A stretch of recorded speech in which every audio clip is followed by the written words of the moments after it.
মুক্তির অপেক্ষায় স্ট্রেঞ্জার থিংসের বহুল প্রতীক্ষিত পঞ্চম কিস্তি। আর নতুন সিজনের আগেই আলোচনায় বহুল চর্চিত একটি প্রশ্ন, এই শো কি সত্যি বাস্তব ঘটনার ছায়া থেকে তৈরি?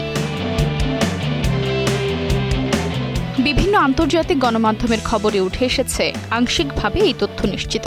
কিছু বাস্তব সত্য ঘটনার উপর ভিত্তি করেই এই সিরিজ নির্মাণ করা হয়েছে। ডাফার ব্রাদার্স ৮০-র দশকের পপ কালচার আর স্টিফেন কিংয়ের ডার্ক স্টোরি টেলিংয়ের পাশাপাশি বাস্তব ইতিহাসের কিছু অন্ধকার অধ্যায় থেকেও অনুপ্রেরণা নিয়েছেন। এর কেন্দ্রে রয়েছে সিআইএর গোপন পরীক্ষা, শিশুদের ওপর রহস্যময় গবেষণা এবং কোল্ড ওয়ারের বেশ কিছু বিতর্কিত প্রকল্প। হকিন্স ল্যাবের অদ্ভুত সব পরীক্ষা নিরীক্ষার পেছনে রয়েছে সিআইএর কুখ্যাত প্রজেক্ট MK আল্ট্রা, এক বাস্তব ঘটনাও। ১৯৫৩ সালে শুরু হওয়া এই প্রজেক্টে মানুষের মস্তিষ্ক নিয়ন্ত্রণ, আচরণ বদলানো এবং মানসিক অবস্থা প্রভাবিত করতে LSD, হিপনোসিস ও সেন্সরি ডিপ্রাইভেশন সহ নানা অনৈতিক পরীক্ষা চালানো হতো। রিপোর্ট বলছে এই প্রজেক্টের শেকড় ছিল দ্বিতীয় বিশ্বযুদ্ধের সময় নাৎসি ও জাপানি ল্যাবগুলোর নির্মম গবেষণার মধ্যে। শোতেও দেখা যায় 11-এর মা অজান্তেই MK আল্ট্রার গবেষণায় অংশ নিয়েছিলেন।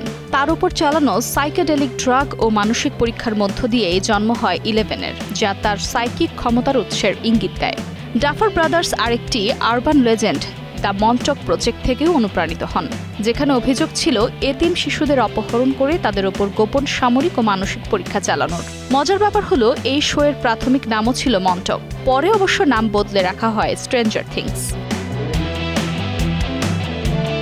এদিকে নতুন সিজনে হকিংস টিম আবারও এক হবে ভেকনার অন্ধকার শক্তির বিরুদ্ধে লড়াইয়ে।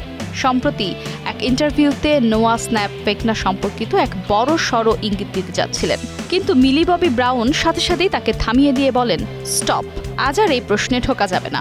এমন খোলাসার পর এই সিরিজের নতুন সিজন দেখার অপেক্ষায় আছেন স্ট্রেঞ্জার থিংস প্রেমীরা। জনপ্রিয় এই সিরিজটির সিজন 5 OTT প্ল্যাটফর্ম নেটফ্লিক্সে মুক্তি পাবে ২৬ November. Afroza Moutushi, star news.